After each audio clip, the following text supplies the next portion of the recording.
Good morning. I don't know who need to hear this, but stop blaming your dysfunction on your family.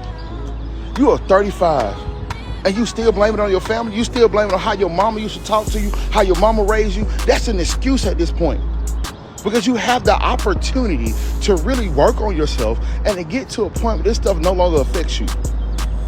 If this stuff is really affecting you, seek counseling. But no, I get it.